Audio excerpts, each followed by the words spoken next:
What's up, YouTube? Brian Duwork here with another deck profile. So today we'll be talking about Agubond, Bond of Bravery, Control. So immediately when BT6 came out, Agubond was the first alt art I pulled. So I figured, hey, the deck's calling to me. Let's just give it a go. So I play tested the original list, which I had was a Rookie Rush variant, and I found that once you played against Black Royal Knights, it's pretty much GG because like they get Cranium on the field, you can't literally do anything. Your Agubond Bond of Bravery becomes this -2 to your life and maybe 2 security checks if they don't block it. He doesn't have piercing, he can only destroy, which when Cranium is on the board, you literally can't destroy anything that has blocker. So I was very frustrated and sad about how the deck performed. So today I have for you the deck list. Agubond Security Control or Agubond Control. I hope you enjoy.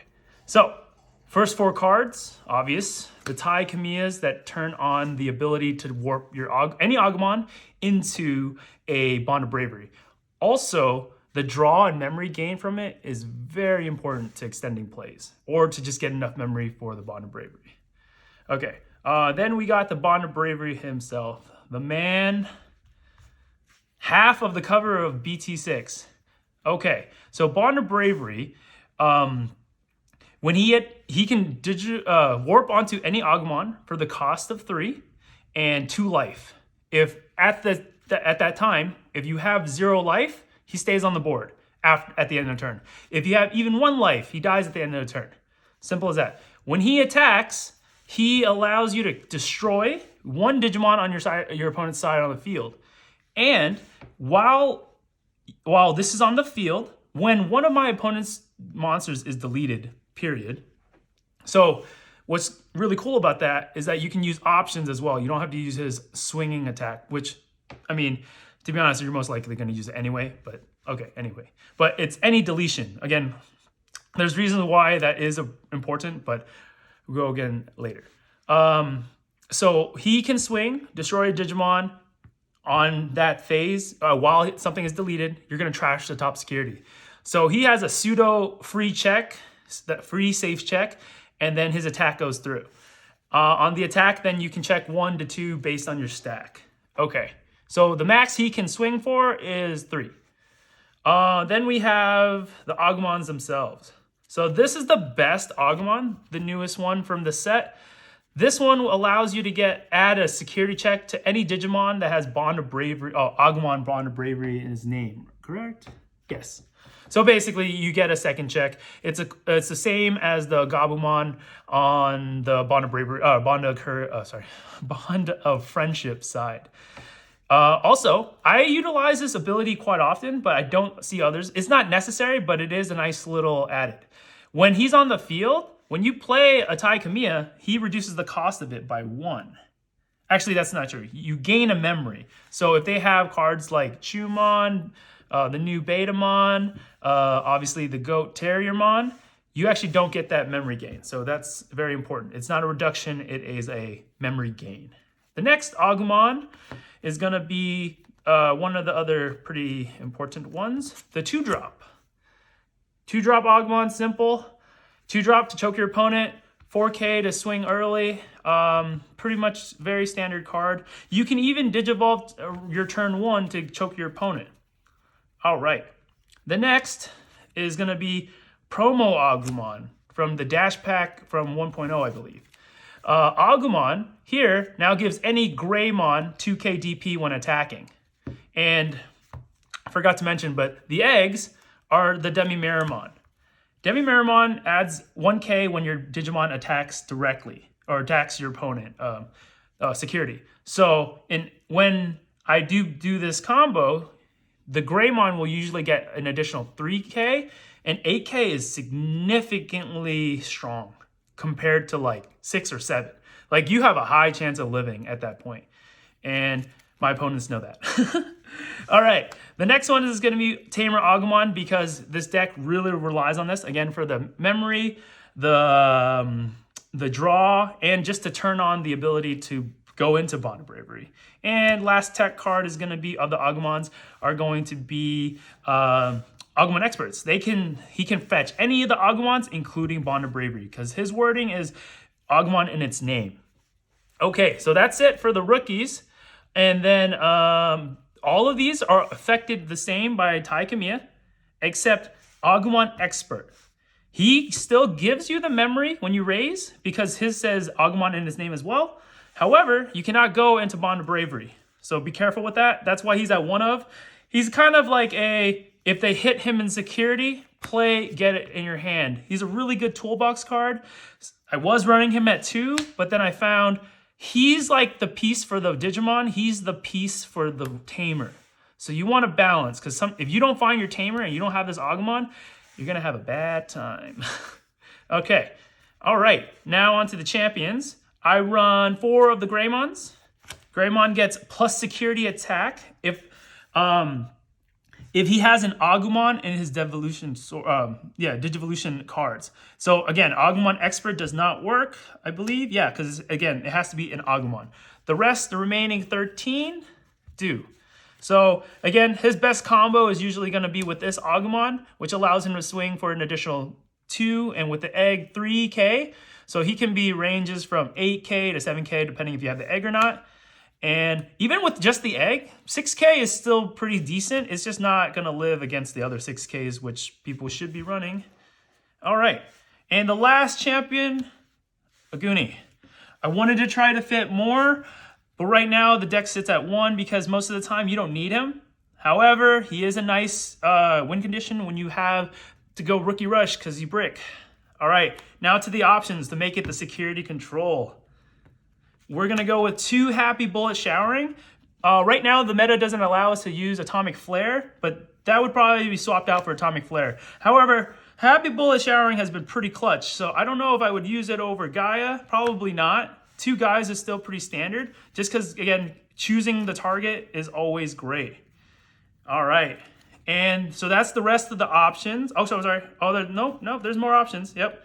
I forgot. We are running Wyvern's Breath. 3 of them. This is where we get a little spicy.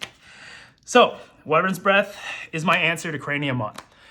Like I said, this deck's one of its weaknesses is that it can only delete.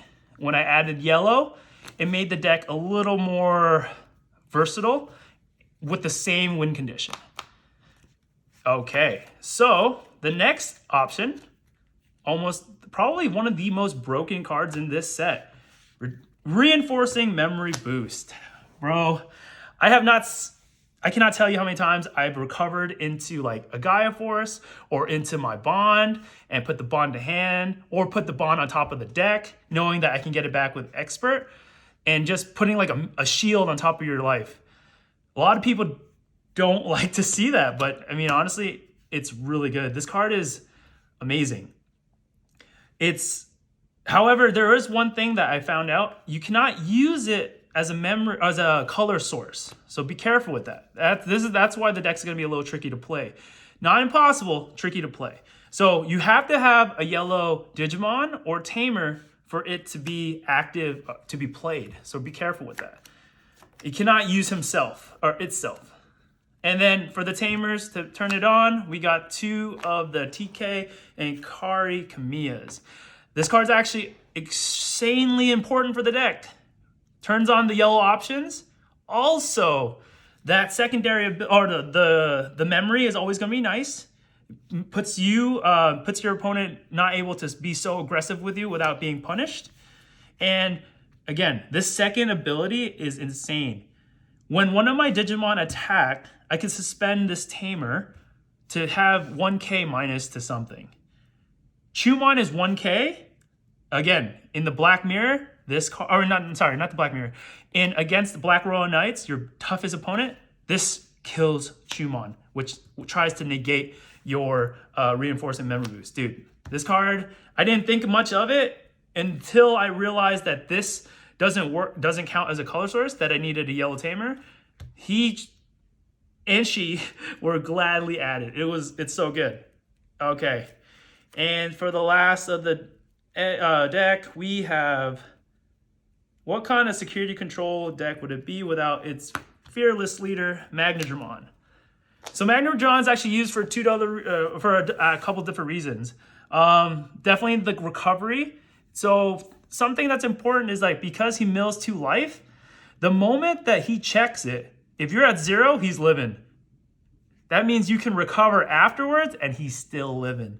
So yeah, there's some crazy plays you can do. You could honestly have these held up in your security, or sorry, in your on play, trash all of them to gain 9, go into your Agubond, then play this to pretty much put your opponent to like 3 or 4, which would be the most insane tempo play. His weakness is that he costs 11. We solved that with that reinforcing memory boost. So yeah, it actually works quite well. And by the time Bond's on the board, and if they can't kill it, he's kind of like a pseudo antibody, where when he swing, something most likely is dying. But what makes it worse, he kills your security without even getting checked. Insane. And then we got its sidekick for Magnadramons. I found that in this meta,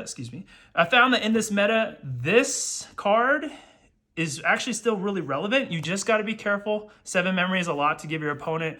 You got to do it when you can only give them like 3 or 4, unless you got like a desperate play. So again, also it works really well with reinforcement memory boost. So say you're at 3 memory, your turn, you go into your bond, you Digivolve, you're at 0. If you can pop 2 of these, you can choke your opponent to 1 with Magnadramon. And if you can't choke, you can use 1 to just put him to 4. It's still really good. Reducing the yellow big drops is probably the best thing about this card. And you can also use it for other things. There's so many turn extensions. The other turn extension I love is Bushi Agumon. Your opponents usually don't expect it. And why should they? This is like the weirdest deck. But he comes out for free with Magna. 5 cost is actually okay, because sometimes you have an awkward amount of memory because of the ties just giving you 1 or 2. So dropping him for 5 sometimes works, and especially because we have reinforcement memory boost, you can go reinforcement pop for game. This is my blinding ray for game. And the last card, also another king, Falconmon. Falconmon, again, is a cheap cost. Board presence, big body, turns on my options. You don't always see your tamers, and that's okay. That's what they're for. Usually, as long as your opponent doesn't choke you to 1, this into one of your options is a valid play, super valid. Because again, having this on the board early is just gonna your opponent's pressured to do something because you're gonna have a big turn eventually. All right. So that is the deck list. I really hope you guys like it. I love this deck. But like and comment and let me know what you think. GG's, have a good one.